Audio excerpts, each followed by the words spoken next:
everyone, and welcome to episode 11.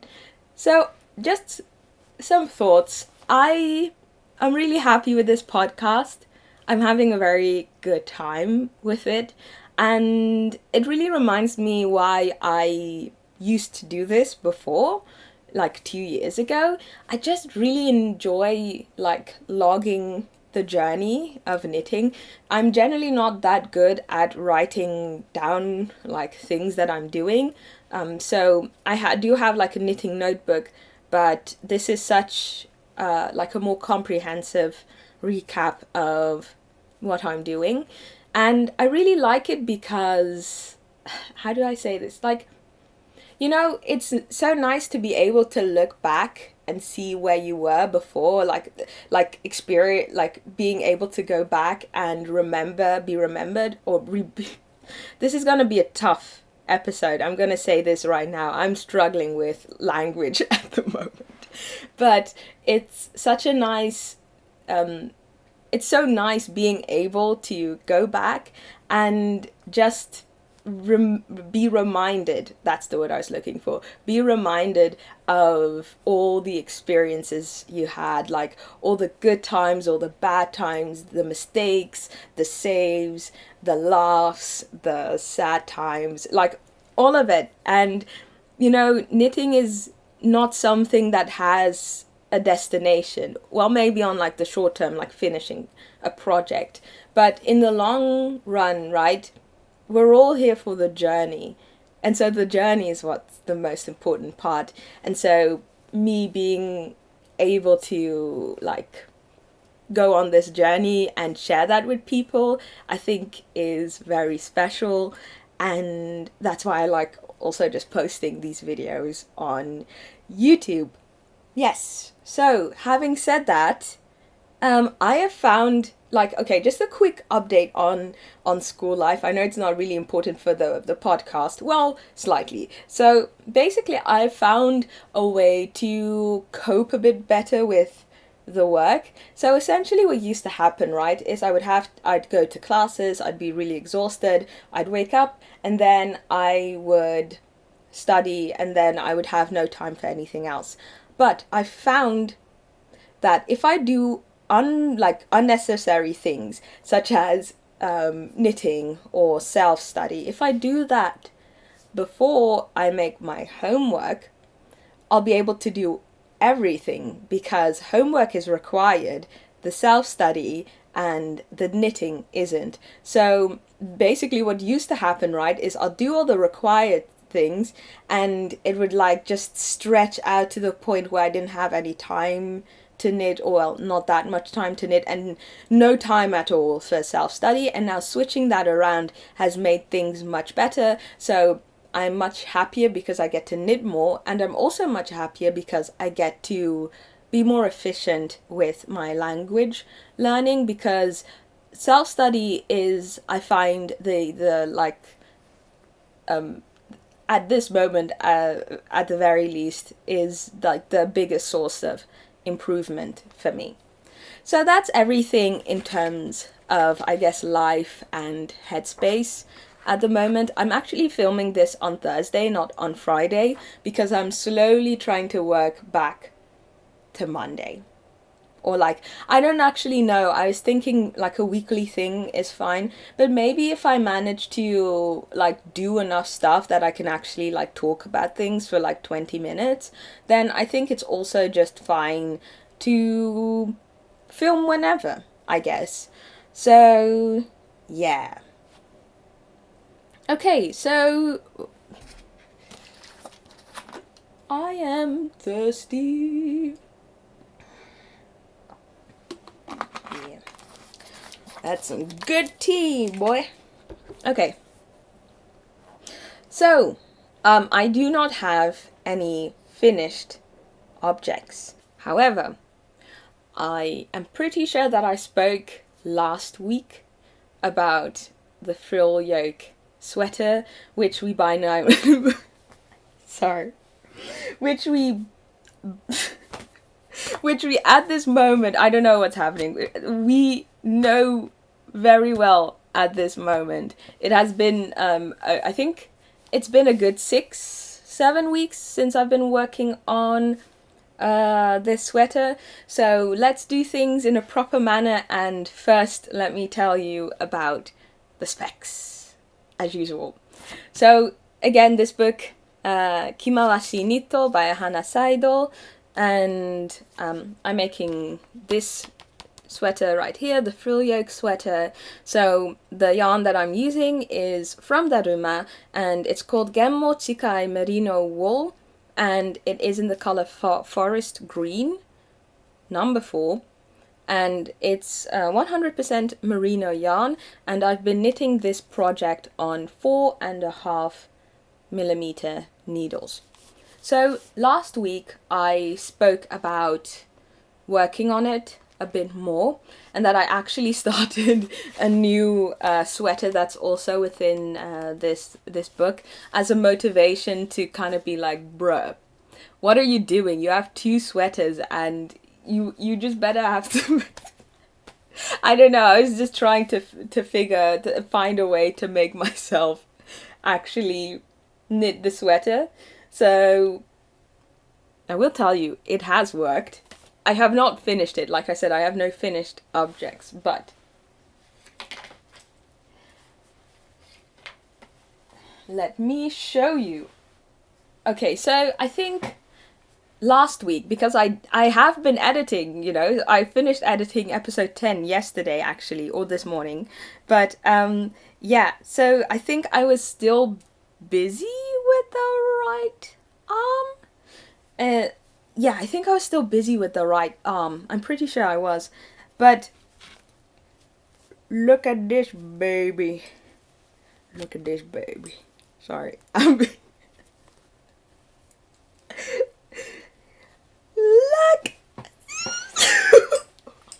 I have to be so careful with these needles. Oh my gosh.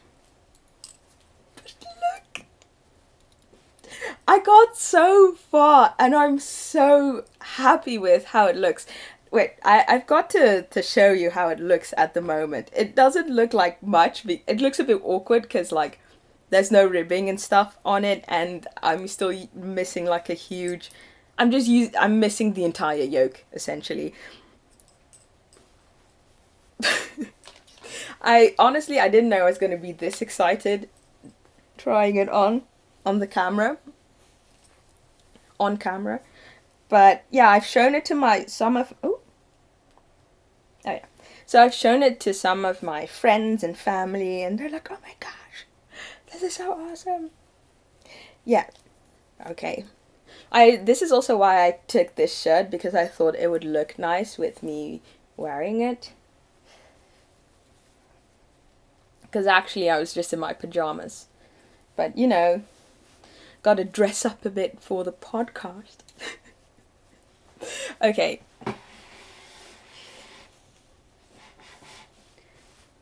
Jan! Like, I still need to do so much, but I think this is gonna go very fast. I tend to knit like very enthusiastically when I'm decreasing, because it's like, you know, every row is shorter. So yeah. So yeah, I'm just busy, like basically I'm just gonna decrease until the top here. I do have to keep this in mind though. So basically there's a frill, like at this section there's gonna be a frill. I don't know if I mentioned this in any of the podcast episodes, but I just decided to keep the frill the way it was designed.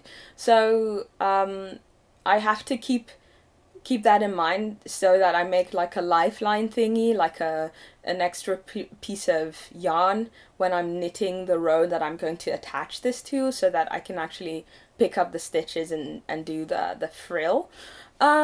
So yeah, I think that's it for, well, I don't know, well, I still have a couple of things that I'd like to say. I'm gonna be doing twisted rib for the first time, the neck and the arms and the bottom the pattern says to do it in twisted ribs, so that should be fine. Exciting, because I'm not too familiar with how it looks, because I've only ever done like 1x1 rib, and yeah, so I'm excited to see how it looks on a garment. And oh yeah, what else? Yeah, I did make an oopsie. Basically, so to talk a bit about the construction. So basically, I knit the body first, and then I knit the sleeves, and then I attach them in the round. And so yeah, so as you can see, it goes all the way around here. So there's like a section here at the armpit that's bounded off, like at the arm and at the body, and so you have to actually seam that. So I did some seaming, and I actually really like seaming. So yeah, I didn't expect myself to enjoy it as much as I did. I thought it was pretty cool. I have seamed in the past, but that has been like a very long time. So I think this is the first side I did. And wait, maybe just put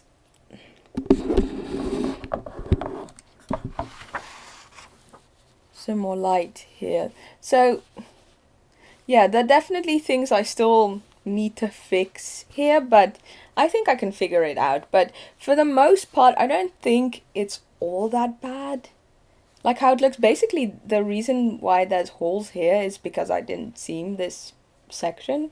I think I started too late in terms of seaming. So yeah, and then this side, I think this is the, where's the seam even? Oh, here. I think this is the second one. I think I did this like as the second arm to seam, and it definitely looks better. One thing though is that I forgot to bind off 3 more stitches on this arm, so I actually did that. Like, it was actually quite I thought it would be a big mistake, but since the sweater is not like extremely tight, this is definitely going to stretch out once I block it. It doesn't really seem like there's a problem. It's just 3 stitches, but still, I think like if you look very closely, you might see that like this side is a bit tighter than here. This is definitely done better, but I mean that also could be because I just seamed it better. Ooh, am I gonna drop something? Ooh, I should be careful here. Yeah, so I found out, I think 3 rows into knitting the yoke, and I thought it looks fine. So I mean, like, probably no one will notice. I mean, if I hold my arms like this, you probably won't notice. So I'm gonna take this off because it's starting to get real hot in here. So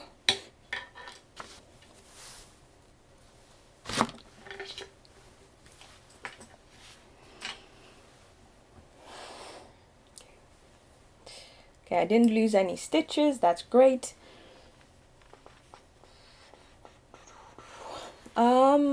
Is there anything I wanted to say else about this? It's just been a really enjoyable project, I think. There have definitely been stints where I was like, oh, this is like really fun to knit. And so I think, yeah, definitely with the body, that was a huge like hype. And then I got to the arm and I just kind of got occupied with things. And then now I'm kind of like getting back into it. And I'm just really excited to see where this will go. And I have people in my life now who didn't know me like 2-3 years ago, and haven't seen me knit before. So it's been really fun kind of like dragging them into that like that world, because I share so much with them. So yeah, that just makes me very happy.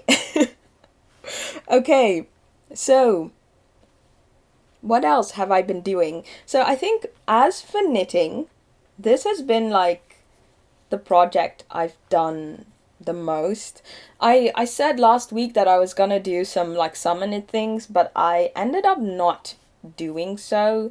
Not for any reason, but just other than it is what it is, I guess. It just happened. Let me just center myself a bit more.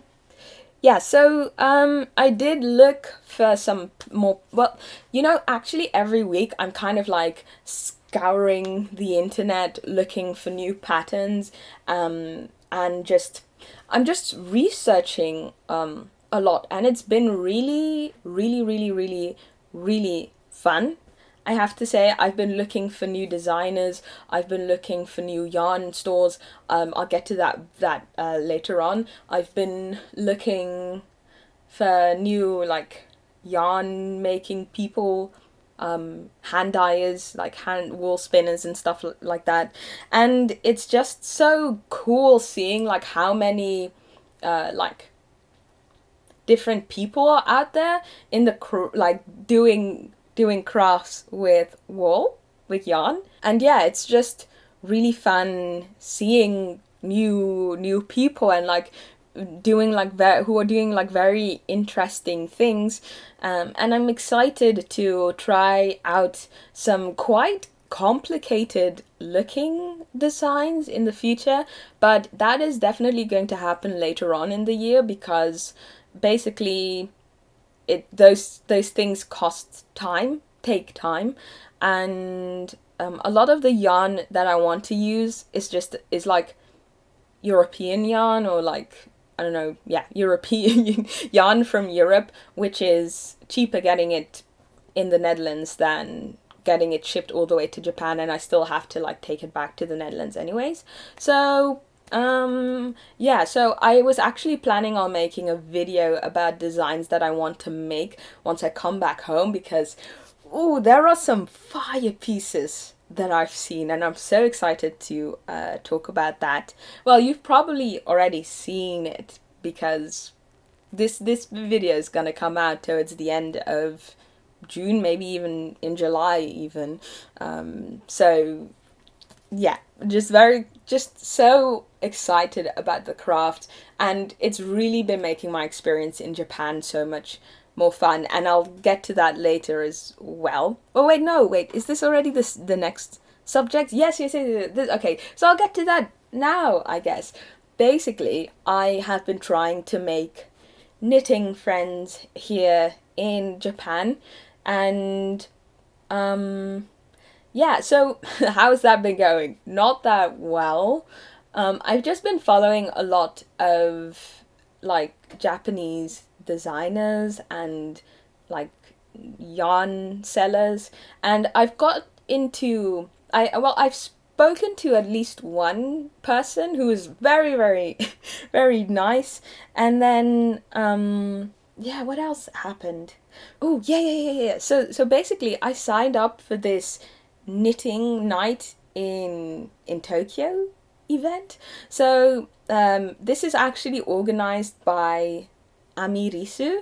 So Amirisu is basically this knitting lifestyle magazine in Japan. They also have like their magazine, I think since 2018, their magazines have also been available in English. So I'll leave a link to their website in the description box below.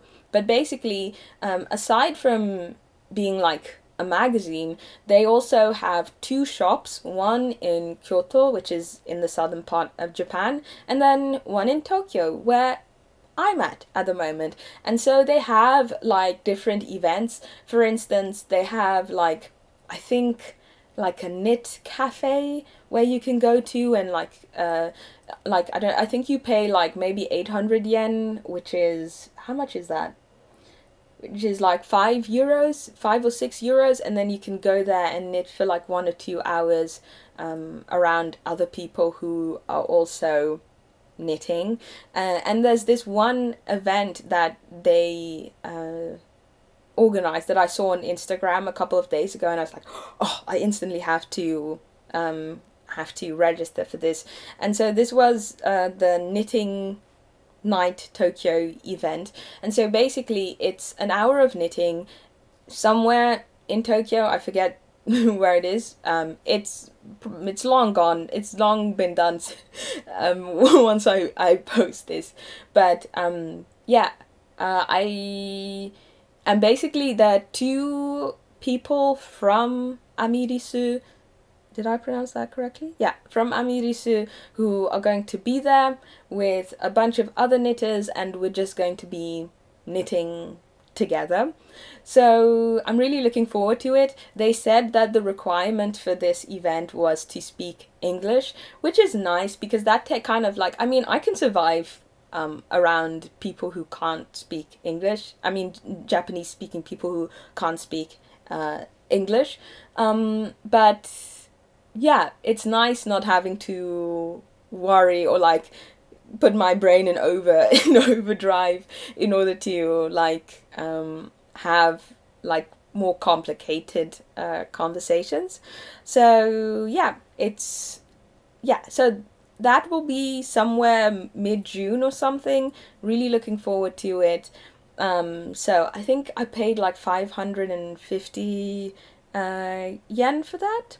So yeah, I'm actually like, I've actually not been to their yarn store before, or yet, I mean, but I've been really interested in like this company because they really seem to be making like an effort to, I don't know, like bridge the gap between Japanese knitters and English in English, I mean, between Japanese, they really seem to be trying to bridge bridge a gap. Yeah.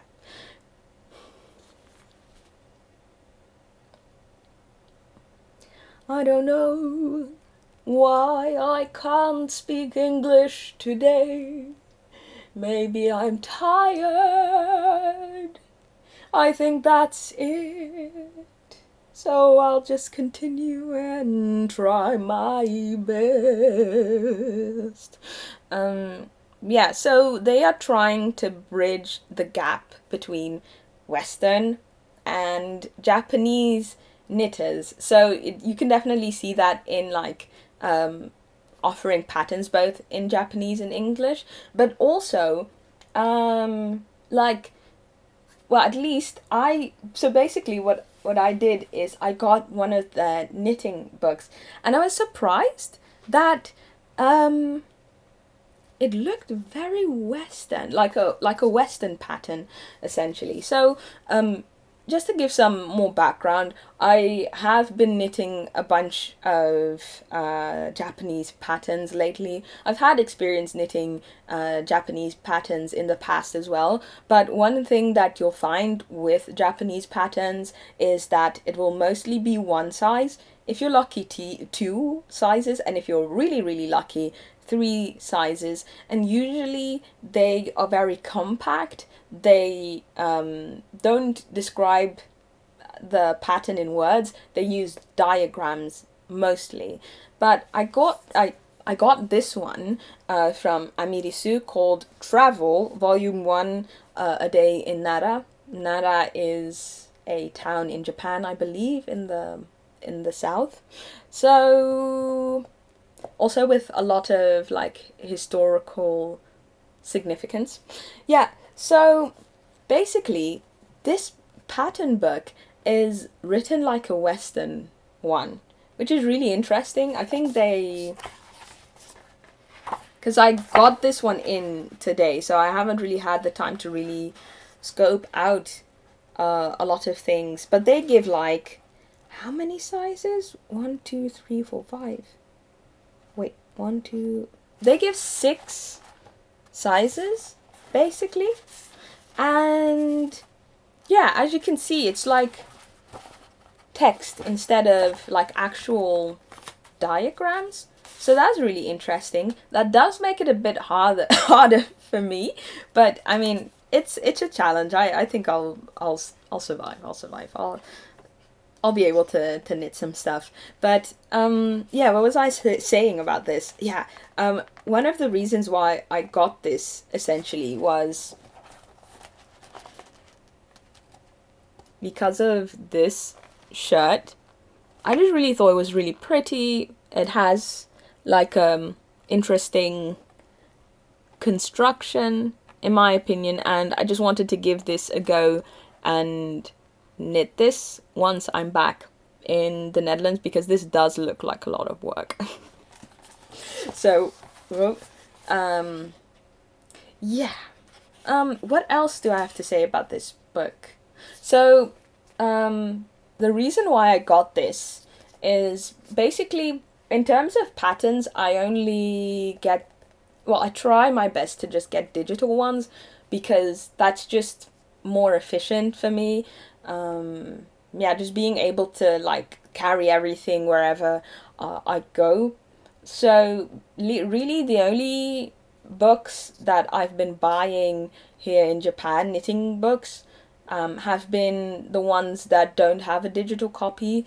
And this one, I don't even know if this book even gets sold outside of like the amirisu stores. So, because I could not find it anywhere.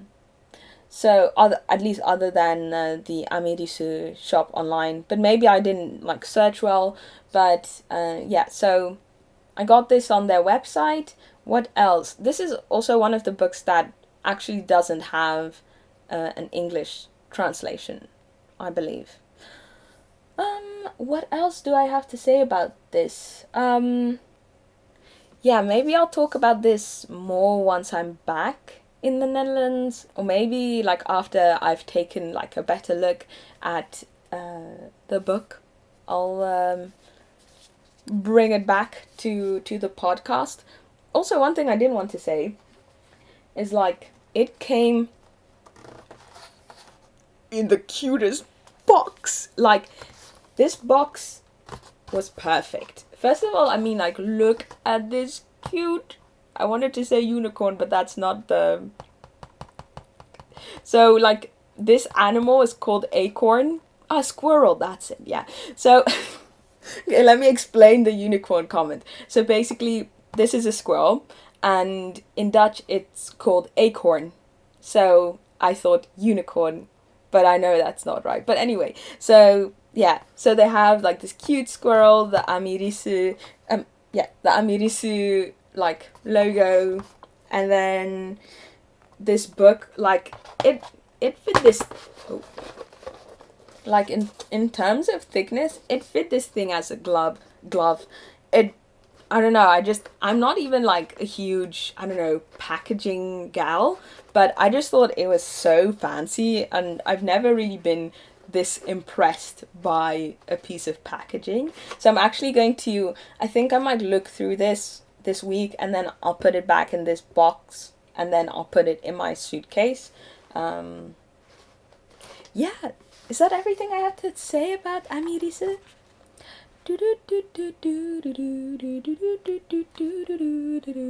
Oh, yeah. So, this is like the first part of like my trying to integrate into the knitting community here in Tokyo. Another thing that I want to do is go on a knit crawl. So, I have not found one here, but I just decided to go on a solo one. So I have a day off next week. So I'm just gonna walk around Tokyo and go to as many craft stores as I can, and try and get things that I think are like interesting or unique, or just things that I don't think I'll be able to get once I'm back in the Netherlands. So I think that's going to be really exciting. I think maybe if I say this in the podcast, I have no choice but to do it. I think I want to try and talk to the people in the yarn store. Like maybe like just strike up a conversation. I'm really actually bad with talking to new people or just talking to people in general. So I think that would be like a good challenge for myself. And I think that would be something I'd be really proud of once once I get back to the Netherlands and just like think back on my exchange student experience here. So I'm gonna try and do that. Yeah. But I'm hoping to make a video about that, and so maybe it will come out in like 2 weeks or so. We'll see. And that is everything for knitting. So I have also started crocheting. So basically, I bought a crochet book. This was again one of those types of books that I could only get physically. Oh, I forgot to look up something, but I'll talk about it next time. Apple mints. So I got this book called Crochet Natural Bag Knitting with Eco and Daria. So okay, let me just tell you what I know about apple mints. So if I understand this correctly, it is from Vogue Knitting. You know, let me not say things that I'm not sure. Which I'm not sure of. Okay, so this is apple mints. I'll talk about them next week. Oh, wait, I'll write that down just so I don't forget. But what I can say is that this apple mints, they bring out a lot of these like tiny knitting books, crochet books, embroidery, you name it, they have it. It's just like handcraft stuff. And yeah, so I think they're really good. I've owned I already own a couple of them that I have in the Netherlands. Maybe I'll talk about them more once I'm back home. But yeah, this is one of their latest releases. I spent 1,400 yen on them. I think I paid like 1,500 yen for this. I think there's no okay. Anyway, I spent somewhere between 1,400 and 1,500 yen, which is about 10 euros for this book. And so, like I said, the title is Crocheted Natural Bag Knitting with Eco and Daria. And you might think, what is Eco and Daria? I didn't know that either, but I looked it up. And where is it now? I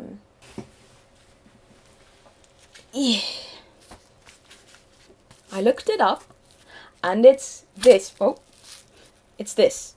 It is basically just Andaria. I think it's just like a brand name, but this is from this company called Hamanaka. It's a huge yarn, one of like the biggest, how would you say that, commercial yarn companies here in Japan. I think you have Hamanaka and Olympus are the biggest ones. But yeah, anyway, so this is Eco Andaria, and they have this type of yarn in multiple colors. So as you can see, it has like, I don't know, like straw type texture thingy going on. So basically this seems to be, at least the impression that I'm getting, is that it's a very popular yarn, and it's made out of recycled fiber that is made from the same wood pulp as paper here in Japan. It is 100% rayon. I don't know too much about this fabric. This is not, or yarn, this is not something that I generally use. It is also environmentally friendly. I think it's biodegradable, if I'm correct. But yeah, so basically it seems that apple mints and Hamanaka are like connected, I think. But yeah, so this book just features bag designs that use this yarn, and I saw the front cover and I was like, oh my gosh, this bag is so pretty. And then I looked at more of the designs and they were all like bangers, really. Like so yeah, here are some of the bags, and then yeah, here are the other bags. So as I share my crafting journey with my family, I showed this book to my sister, and she was like, oh my gosh, Seji, this looks like really nice, like wow. So we were going through the pictures, right, of the projects, and then we stumbled upon this one right here, and she's like, oh my gosh, I wish that like I could have something like this. And I was like, Chotto mate, do you know who your sister is? If you want a bag crocheted for you, I will do that for you. So yeah, that's basically what I'm doing now. I'm making a bag for my sister. So we're gonna, so basically it's this one flower motif bag. Here is like the other color option, but we're going for just a plain like beige type color, natural color. I don't know. Yeah, so we're gonna do that, but she wants this in a way like bigger, wider, so that she can actually put her laptop in it. So yeah, I'm gonna have to make more of these squares in order to make it wider. And then I also found a different like way, how would I say that? A different shape for the bottom of the bag, because this is a round bag, and I found like a more oval shape that would suited like it would suit the laptop better. So that's what I'm doing. I'm combining a couple of designs together to create that bag for her. And yeah, I have one finished square, and then like a couple that have not been finished yet. Ta-da! So this is the finished one. Oh my gosh, like the dopamine that I got from finishing this, I was like, oh, this is so pretty. Like, I'm not a good crocheter. I mean, I'm not a good crocheter, basically. I just started, and just being able to see something that has like a shape, I'm just like, oh my gosh, I did this. That's crazy. So I was really happy making this one. And so yeah, basically I've just been because the way these squares are made is like you'll have this, and then around here you'll start a new put some new yarn, and then you'll make like the flower motif. So I decided to just make the squares first and then put the flower motifs on top, just because it's easier to do so, because like this is, I feel like this is one thing, and so I can just do this repetitively, and then once I've done, I can do the flowers repetitively, and so I risk making less mistakes. That's at least my mindset. Yeah. What else do I want to say about this? I still have a good way to go, but I'm very excited. I actually finished this one right before starting this podcast episode.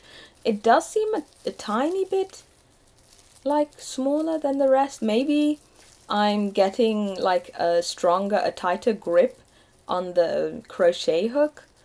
So yeah, I don't know what to do about that, because I feel like sizing up will make it probably worse. So that's just something I would like to be mindful of. Is there anything else I want to say about these things? No. Well, yes. So basically the bags I'm interested in is this huge one. I just think it's really pretty. And then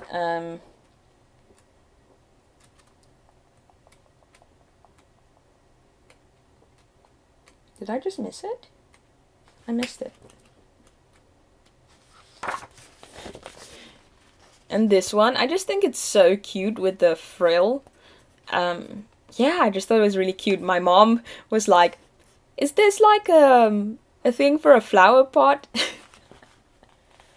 And so she was a bit skeptical when I told her that I wanted to make this. But yeah, these are plans for like the far future. Oh, maybe I can, yeah, this is what I wanted to say. It's been an interesting experience knitting with this type of yarn, because at the start I was like kind of struggling because of just like the texture, but now I've actually really come to like it. Maybe I can give you a better look. Oh, like my camera's not zooming in, but like this is the fabric. It's like very papery, but yeah, very cool. I'm excited to see the end result. So that's it for crocheting the bag. So actually, we're returning to Kimawasi Nitto. So, yeah, I am crocheting something in here. And it's actually the trousers. Where is it? Oh. Here. The crochet. Gosh. Maybe this, yeah. I'm doing the crochet trousers. Yay! So, yeah, so I started this because I think I did speak about this last episode, but ta-da! I got this yarn, a huge roll of yarn from Knitting Proof, and it's 100% cotton. It has, the yardage is 2 divided by 5.5, I believe, so 225 meters per 100 grams, and that's kind of like the yardage that they expect for the trousers. So I thought I would like to try this out, and instead of making them really long, I figured I'd just make shorts and see how that goes. So I started working on it.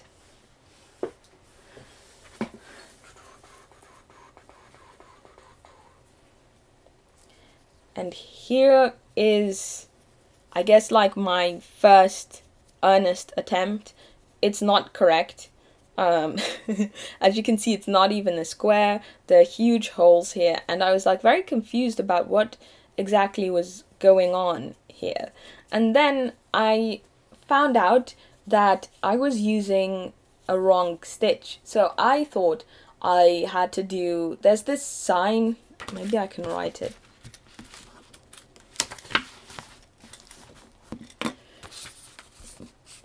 Okay, so there's this sign, kind of looks like this, and usually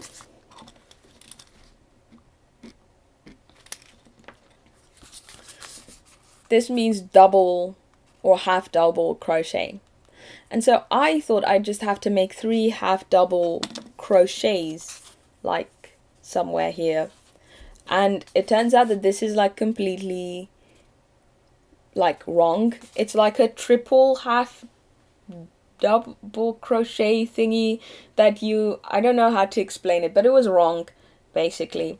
It's hard to explain because I have never really knit using like a Western style pattern, And so I'm learning by means of the Japanese kind of like system, the diagrams that they have.